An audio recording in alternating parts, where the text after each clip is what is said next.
नमस्कार, मैं हूं नम्रता पाराशर। आप देख रहे हैं बीवीएम न्यूज़। चलिए रुक करते हैं खबरों की। और खबरों में सबसे पहले बात करेंगे फरीदाबाद की और बात करेंगे कि आखिरकार मानसून ने फरीदाबाद पर क्या कुछ असर छोड़ा है। फरीदाबाद में मानसून की एंट्री के साथ ही शहर पानी पानी हो गया है। बाजार में सीवर बंद होने की वजह से 2-2 फीट तक पानी जमा हो गया है। फरीदाबाद के अलग अलग इलाकों में बरसात के बाद जलभराव के हालात देखने को मिल रहे हैं।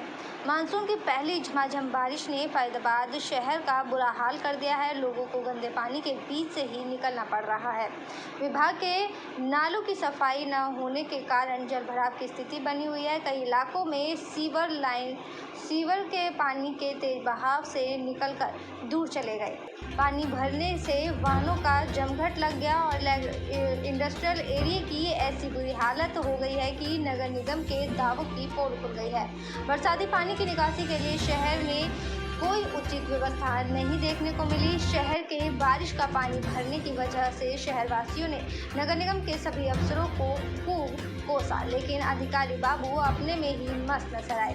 इस हालात से व्यापारी काफी गुस्से में हैं। उनके मुताबिक कोरोना काल में पहले ही काम नहीं हो पाया है, नहीं चल सका है, लेकिन अब जरा सी बारिश में जिस तरह से जलभराव के हालात पैदा हो गए हैं। पानी में डोल गए, हमारी टाइम से तनख्वाह भी नहीं देती, हमें पक्का भी नहीं करती बेटा। आप एक सरकारी कर्मचारी हो, पानी नहीं निकल पा रहा है और आप भी इस पानी का बेटा ना भट्टी ले रही ना हमें पक्का कर रही जी, कुछ भी नहीं करी सरकार। तो पानी कितना है बल्लभगढ़ के जलस्तर की बात करें तो बहुत पानी है, रोड भी सही नहीं है बेटा। आने जाने में कितनी परेशानियां हो रही हैं? बहुत परेशानी है, गिर जा रहे, गटर नहीं दिख रहे। से पानी निकासी की समस्या तो है, लेकिन अब जाके 2-3 महीने से काम चल रहा है, नाले का भी काम चल रहा है और इधर जाके आदमी नहर के यहाँ भी जाके आदमी पुल का काम चल रहा है। इस वजह से पानी निकासी नहीं हो पा रहा, जिसकी दिक्कत हो रही है। लेकिन प्रशासन की भी जाके लापरवाही हो जाती है। वो इनको समय से पहले अगर जाके ढंग से कर दें तो ये नौबत कम आएगी। पानी आज सुबह से ही जाके 1 बजे से रात से बरसात हो रही है, इसलिए पानी निकासी की समस्या भी है। लेकिन 2-4 घंटे में जैसे बरसात रुकती है तो वो निकल भी जाता है। कई जगह जाके पानी बस अड्डा पे हो गया, चाहे चावला कॉलोनी होगी, यहाँ पानी भरा हुआ है, लेकिन 3-4 घंटे के अंदर अंदर निकल जाता है। हमारे मंत्री जी जाके इसके लिए पूरी जाके आदमी जी जान लड़ा रखी है जगह और मौका समय अपने जो चीज़ नाले साफ़ होने चाहिए थे, जो मोटे मोटे जो बड़ी नालियाँ थी या सीवर थे, वो साफ़ हो जाने चाहिए थे। और जबकि इसके लिए सरकार की तरफ से हिदायतें भी थी, लेकिन ऐसा लगता है कि प्रशासन ने उसकी तरफ ध्यान नहीं दिया। आज पोजीशन ये हो गई है कि लोगों के जो मकान नीचे है वो तो बेचारे परेशान है, रात को पानी निकाल रहे थे। सुबह आज की आपको बताते हैं, हम जब चावला कॉलोनी में खास कर निजी बताते हैं, 60 फुट रोड पूरा पानी से भरा पड़ा है, गुरुद्वारा रोड पूरा पानी से भरा पड़ा है और गुरुद्वारा से 60 फुट रोड का पानी है, उसमें तो पानी पूछने की ज़रूरत ही नहीं है, वो पानी सारा भरा पड़ा है। समझे ना। करेंगे अगली खबर की और। जरा सी बारिश में फरीदाबाद में नगर निगम के दावों की पोल खोल कर रख दी है। फरीदाबाद के ज्यादातर इलाकों में जलभराव की स्थिति बनी हुई है और लोगों को परेशानी का सामना करना पड़ रहा है। लोगों की परेशानियां बढ़ गई हैं। फरीदाबाद में हुई बारिश के चलते शहर की अलग अलग सड़कों पर पानी से सड़कें लबालब भरी हुई नजर आई। फरीदाबाद की बल्लभगढ़ अनाज मंडी और सब्जी मंडी से लेकर बस स्टैंड तक में जलभराव की समस्या सामने आई है, जिससे लोग काफी परेशान दिखाई दे रहा है। ये नज़ारा फरीदाबाद के अलग अलग इलाकों का है, जहां थोड़ी सी बरसात के बाद जलभराव के हालात बने हुए हैं। ये तो नगर निगम में बरसात से पहले तमाम शहरों के दावे किए जाते थे, तमाम तरह के दावे किए जाते हैं। इस बार बरसात के दिनों में शहर को जलभराव की समस्या से नहीं जूझना पड़ेगा, लेकिन हर बार की तरह इस बार भी प्रशासन के दावे पूरी तरह से फेल नजर आए। बस स्टैंड की बात करें या सब्जी मंडी की या फिर मेन बाजार की, ज्यादातर इलाकों में पानी ही पानी भरा हुआ नजर आया। इस हालात से व्यापारी काफी गुस्से में है। तो अब मौके पे है, सारी सब्जियां किसान फेंक गए, एक भी ग्राहक, दुकानों के अंदर पानी भरा हुआ है, एक ग्राहक नहीं आया। हमारी मजबूरी, हम पानी में खड़े हुए हैं इसमें और कोई सुनवाई नहीं होती। कल मंत्री जी के पास भी गए, मंत्री जी ने भी कोई हमें बढ़िया आश्वासन नहीं दिया है। मूलचंद सेक्रेटरी ने भी बताया कि भाई 3 फुट पानी खड़ा होता है मंडी के अंदर, थोड़ा नहीं हो तो 3 फुट पानी। 3 फुट पानी की शिकायत करी और सेक्रेटरी ने माना इस बात को। सारी कॉलोनियों का उसका मंडी के अंदर ढलान दे दिया गया, पहले नहीं था, अब ज़्यादा है। हम जाएं कहाँ? हम मंत्री से कह सकें, लेकिन मंत्री से अलावा किसी हरियाणा बोर्ड मंडी जो हमारा चंडीगढ़ में है, पंचकूला में, लगातार उनको हम लिख के दे रहे हैं बाकायदा कि अभी इसी तरह से बरसात के मौसम में हमें परेशानी होती है। अब ये मौसम की पहली बारिश है, अब देख रहे हो क्या हाल है यहाँ पे। यहाँ से दूर दराज से किसान आते हैं, किसान परेशान है, व्यापारी परेशान है, खरीदार परेशान है, सब परेशान है यहाँ पे, और हमारी कोई सुनवाई नहीं हो रही।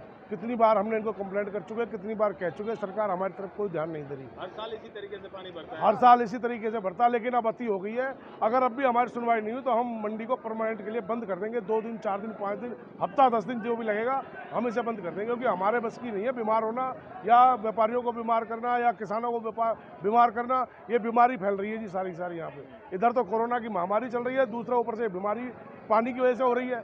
इसकी कोई निकासी, सरकार के पास कोई इंतजाम नहीं इसकी निकासी का। कागजों में दिखा रखा है कि हमने वो रेन वाटर की सप्लाई के लिए पानी वो पाइप डाल रखे, लेकिन वो चलते नहीं है, वो चलते नहीं। अभी 3 दिन में निकलेगा ये पानी, और रात को फिर बारिश होगी तो दुकानों में पानी भर जाएगा सारी उम्र। भर रहा है पूरे अभी फिलहाल ही भरा पड़ा, 2-3 दिन फुट पानी है। सब्जी मंडी में सब्जी भी तैर रही है। सब्जियां देखो तैरेंगी, कहाँ जाएंगी सब्जियां फिर?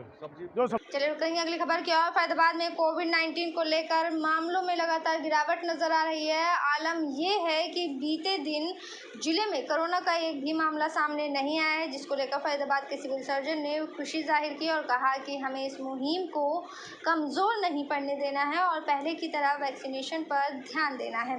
उन्होंने कहा कि फैजाबाद जिले में 12 गाँव पूरी तरह से वैक्सीनेट किए जा चुके हैं। वहीं जिले में अब तक 10,43,000 लोगों को वैक्सीनेशन किया जा चुका है, जबकि 2 लाख लोगों को दोनों डोज लग चुकी है। Civil surgeon doctor Randeep Singh Punia ने बताया कि जिले में एक भी कोरोना का पॉजिटिव मरीज सामने नहीं आया है, जबकि उन्होंने बताया कि जिले में अब तक 10,43,000 लोगों को वैक्सीनेशन किया जा चुका है, जबकि 2 लाख लोगों को दोनों डोज लग चुकी है।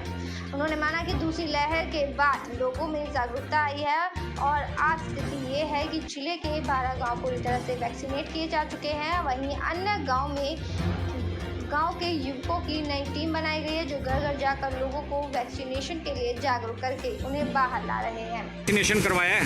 बिल्कुल करवाया जी। हाँ, मैंने जो है बीके अस्पताल फरीदाबाद में वैक्सीनेशन कराया, बड़ी आसानी से जाके हमें वैक्सीनेशन मिल गया था। वहाँ पे कोई दिक्कत, कोई परेशानी नहीं आई। और मैं लोगों से यही दरख्वास्त करूँगा कि तीसरी लहर से पहले अपना वैक्सीनेशन ज़रूर लगवा लें। कोई चार्जिंग लगी पैसा? कोई चार्जेस नहीं, कोई पैसा नहीं है, इसके लिए फ्री वैक्सीनेशन हो रही है। बिल्कुल अच्छा इंतजाम।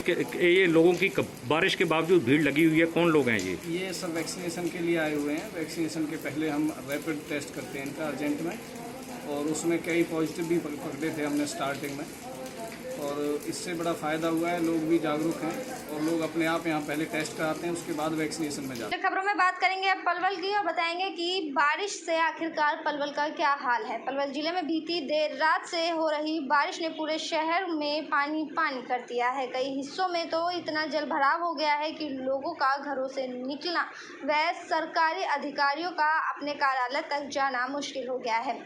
इस जल भराव ने नगर परिषद व जिला प्रशासन के साफ सफाई के दावों की पोल खोल कर रख दी है। दरअसल बारिश के कारण हुए जल भराव से साबित हो गया है कि साफ सफाई के नाम पर किए जा रहे खर्च में गोलमाल हो रहा है। शहर के लोगों ने भी जल भराव के बाद प्रशासन और नगर परिषद के अधिकारियों की कार्यशैली पर सवालिया निशान लगाना शुरू कर दिया है। सोशल मीडिया पर भी पोस्ट डालकर लोग प्रशासन के कामकाज पर उंगली उठा रहे हैं। बारिश शायद ही पलवल शहर का कोई ऐसा हिस्सा है जहां जल भराव ना हो। जल भराव के बाद प्रशासन व नगर परिषद के अधिकारियों से लोग अब हर महीने साफ सफाई पर खर्च हो रहे करीब लाखों रुपए का हिसाब मांग रहे हैं। लोगों का कहना है कि नगर परिषद हर महीने शहर की साफ सफाई पर करीब 3 लाख रुपए का खर्च किया जाता है। नाले नालियों की सफाई के दिन रोज दावे किए जाते हैं, यहाँ तक कि जेसीबी चलती है दिखाई जा रही है, लेकिन शहर में साफ सफाई नाम की भी नहीं हुई है, जिसके चलते आज पूरे शहर में बारिश के कारण जल भराव हो गया है। विधायक नहीं बना था बीजेपी का, जब तक यहाँ हर साल सफाई होती रही है। जब से विधायक बना है यहाँ बीजेपी का, 2 साल से इस नाले की सफाई नहीं हुई। जैसा कि हम थोड़ा सक्रिय आदमी हैं, हम देखते हैं रोजाना 6 बार तो डीसी साहब ने मीटिंग ले ली है। इधर जो नगर निगम जो नगर इसकी जो कमिश्नर है उसने कई बार मीटिंग ली है। बार बार में ये कहा जा रहा है कि भाई हमने इसका टेंडर किया नाले का, हमारे साथ में नाला है, जो पिछले 2 साल से सफाई नहीं हुई है। कितनी बार इन्होंने टेंडर किया है। मैं ये पूछना चाहता हूँ कि वो टेंडर आखिरकार जो हुए हैं उनका पैसा गया कहाँ। इन्होंने एक और बड़ी बात की है यहाँ कि इन्होंने नाले पे स्लैब डाले हैं। स्लैब भी ऐसे डाले जो बिल्कुल पुल भरे हुए थे मलबे से, उनके ऊपर ही स्लैब डाल दिए। उसके बाद ये सफाई के क्या करते हैं फॉर्मेलिटी कि जहाँ स्लैब नहीं है वहाँ से थोड़ा सा निकालते हैं और उसकी वीडियो बना के सोशल मीडिया पे अपने अधिकारियों को डालते हैं, खाना पूर्ति करते हैं। जब तक ये पूरी तरह नाले को स्लैबों को हटाकर आपसे कितनी परेशानी है ये सबको पता है कि बच्चे अब तो स्कूल बंद हैं, बच्चे स्कूल नहीं जा सकते अगर जब जल भराव होता है, गाड़ियां नहीं निकल सकती, व्यक्ति अपनी ड्यूटी पे। आप देखो आप जूता जुर्रा पहन के जब जाते हो तो रास्तों में पेंटों को काट के कंधा पे धर के कच्छा से निकलते मैंने देखे हैं लोग बाग। फिर आगे जाके जूता जुराब ने सुखाएंगे, निचोड़ेंगे, पहनेंगे, जब जाएंगे तो कैसे अपनी ड्यूटी पहुंच जाएगा आदमी। वैसे धंधे चौपट हो रहे हैं। दुकानदार अपनी दुकान से जो है दुकान पे आएगा तो कैसे आएगा भाई, जब दरवाजे पे पानी भर रहा है। तो हर व्यक्ति का यही हाल है। पानी की निकासी जिसकी भी जिम्मेदारी है, मैं नाम नहीं ले रहा, उस व्यक्ति को अपने आप से बस समझ लेना चाहिए। चलिए खबरों में बात करेंगे अब हिसार की। गुरु जम्बेश्वर विश्वविद्यालय में टेक्निकल एसोसिएशन ने अपनी मांगों को लेकर कुलपति कार्यालय के सामने भूख हड़ताल जारी कर दी है। भूख हड़ताल पर मैडम प्रेम मोगा और कौशल्या रानी, राजकुमार शर्मा, हरिओम शर्मा, राकेश गुर्जर को फूल माला पहनाकर भूख हड़ताल पर बैठाया गया। धरने की अध्यक्षता पूर्व प्रधान चरणदास अठावल ने की और संगठन के प्रधान प्रमुख प्रेम सुख ने कहा है कि जब तक हमारी मांगें पूरी नहीं होती तब तक भूख हड़ताल इसी तरीके से जारी रहेगी। लगभग 150 कर्मचारियों के हितों पर कुठाराघात किया जा रहा है। प्रेम सुख ने बताया कि सबसे जूनियर व वेटिंग लिस्ट में नौकरी पर लगे कर्मचारियों को असंवैधानिक तरीके से प्रमोशन करके वरिष्ठता सूची के साथ खिलवाड़ किया जा रहा है। टेक्निकल कर्मचारी इस अनियमितता के खिलाफ अपना धरना प्रदर्शन जारी रखे हुए हैं। चरणदास ने अपने संबोधन में कहा कि कर्मचारी अन्याय बिल्कुल भी सहन नहीं करेंगे। हमारा संघर्ष मांगे पूरी होने तक जारी रहेगा। अनेक संगठनों व एसोसिएशन ने अपना समर्थन दिया है और हर प्रकार के सहयोग का भी आश्वासन दिया है। डिस्प्ले नहीं हुई, वो बंदा लगा दिया और उस आदमी को आज 125 से ज़्यादा लोगों के ऊपर जाके बिठा दिया। सीनियर टेक्निकल असिस्टेंट बना दिया मिस्टर मुनीस मलिक को। उससे पहले 2005 में भी टेक्निकल असिस्टेंट ग्रेड फर्स्ट थे। अच्छा, उसके अलावा जो 2018 से प्रमोटेड बंदे हैं, 3.5 साल हो गए, उनकी पे फिक्स नहीं हुई आज तक। और जो प्रमोशन हमारी पेंडिंग है या और जो सीनियोरिटी है और स्टेपिंग अप का मामला है, तो 10 मांग के लगभग हमारी हैं। उन मांगों पे ना गौर करते हुए जो अपने चहेतों को कुछ वो आरएसएस या इस तरह की चीज़ों से जुड़ा हुआ है बंदा, उनको फ़ायदा दिया गया, जो कि वेटिंग लिस्ट भी डिस्प्ले नहीं हुई, उसके बगैर ही उसको तो ज्वाइनिंग करवाई। पहली बात तो उसकी ज्वाइनिंग ही गलत है, उसके बाद फिर उसको। और पूरे प्रदेश में लगभग इनकी जो प्रमोशन का डेकोरम है वो एक जैसा ही है, क्योंकि अलग अलग कैटेगरीज के अलग अलग प्रमोशनों के नियम बने हुए हैं, कोई प्रमोशन होती है। यहाँ पर 2007 में जो भर्ती हुआ उसको सीनियर बना दिया, मलिक है कोई उसको, और 2006 में भर्ती हुई उनको जूनियर बना दिया। एक ऐसा घोटाला हुआ 2006 के अंदर असिस्टेंट लैब टेक्नीशियन की भर्ती हुई, उसके बाद एक 2007 में अलग से भर्ती की गई वेटिंग की झूठी तरीके से बैकडोर से एंट्री करके ने, अब उसको भी भर्ती कर लिया। चलो किसको कोई क्या इतराज हो सकता है भी कोई भर्ती हो जाए। आज वही गोलमाल करके ने कोई मिस्टर मलिक है लैब टेक्नीशियन की जो उसकी भर्ती हुई और आज उसको सीनियर प्रमोट करके ने सबसे सीनियर बना दिया। 2098 में 99 में जो प्रमोशन हुई थी उनसे भी सीनियर बना दिया गया। ये हमें इस बात का समझ नहीं आती कि आज पूरे। चलिए खबरों में बात करेंगे अब संसद के मानसून सत्र की। संसद का मानसून सत्र का आगाज हंगामेदार रहा। लोकसभा में सोमवार को कांग्रेस, टीएमसी, बसपा और अकाली दल के सांसदों ने महंगाई, किसान आंदोलन और अन्य मुद्दों पर नारेबाजी की और सदन के वेल में पहुंचे और इसमें पीएम मोदी सरकार के नए मंत्रियों का सदन में परिचय नहीं करा पाए। हंगामे के बाद लोकसभा को कुछ समय के लिए स्थगित करना पड़ा और राज्यसभा में भी अभिनेता दिलीप कुमार व खिलाड़ी मिल्खा सिंह को श्रद्धांजलि देने के बाद 1 घंटे के लिए सभा स्थगित करनी पड़ी। लोकसभा में मंत्रियों के परिचय के दौरान हंगामे पर पीएम मोदी ने कहा कि कुछ लोगों को बहुत पीड़ा हो रही है। सदन में महिलाएं जो मंत्री बनी हैं उनका परिचय हुआ, ये कौन सी महिला विरोधी मानसिकता है। लंबे समय के बाद संसद के इस सत्र में विपक्ष सरकार को महंगाई, कोरोना महामारी, किसान आंदोलन जैसे मुद्दों पर घेरने की रणनीति तैयार कर चुकी है। उनको भी मैं देना चाहता हूं।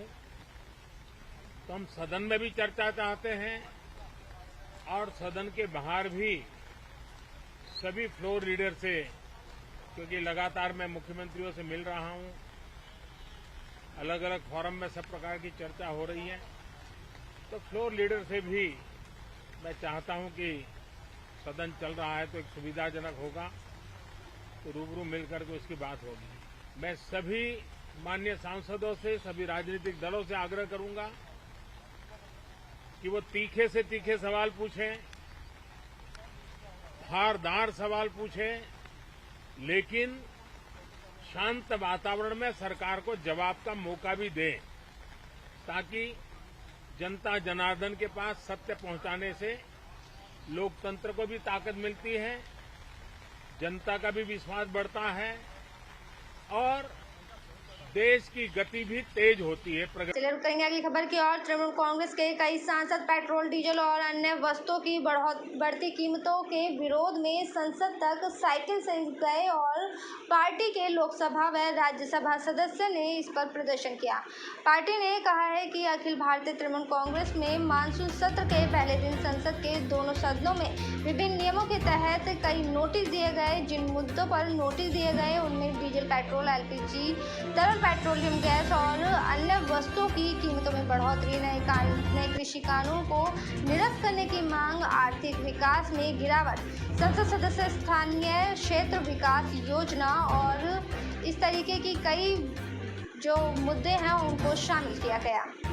चलिए खबरों में बात करेंगे मुंबई की। महाराष्ट्र की राजधानी मुंबई में आसमानी बारिश ने जमकर तबाही मचाई है। कई इलाके पूरी तरह से डूब गए हैं। लोगों के घर में पानी घुस गया है। सड़कों पर गाड़ियां बहती दिखाई दी। लैंडस्लाइड और दीवार गिरने की अलग अलग दुर्घटनाएं भी सामने आई है, जिसके चलते करीब 31 लोगों की मौत हो गई। इस बीच महाराष्ट्र की नवी मुंबई के खारघर पुलिस में दमकल के अधिकारियों ने एक साथ एक नाले के पार कर खारघर पहाड़ियों पर गई। कम से कम 78 महिला और 5 बच्चे समेत 120 लोगों को बचाया। दमकल विभाग के अनुसार इन सभी 120 लोगों को खारघर की पहाड़ी के अलग अलग स्थानों से बचाया गया। दमकल कर्मियों ने बताया कि फायर स्टेशन में उन्हें लोगों के अलग अलग जगह पे मदद के लिए कॉल आई थी। इसके बाद उन्हें बचाने के लिए अभियान चलाया गया। आप वीडियो में देख सकते हैं कि दमकल कर्मी इलाके में फंसे लोगों को सीढ़ी के सहारे से पहाड़ी का रास्ता बनाकर उन्हें वहां से पार कर निकाल रहे हैं और वहां पानी तेज रफ्तार से बह रहा है। मेरे साथ खबरों में फिलहाल इतना ही। आप बने रहिए BVM न्यूज़ के साथ। फिलहाल मुझे दीजिए इजाज़त। नमस्कार।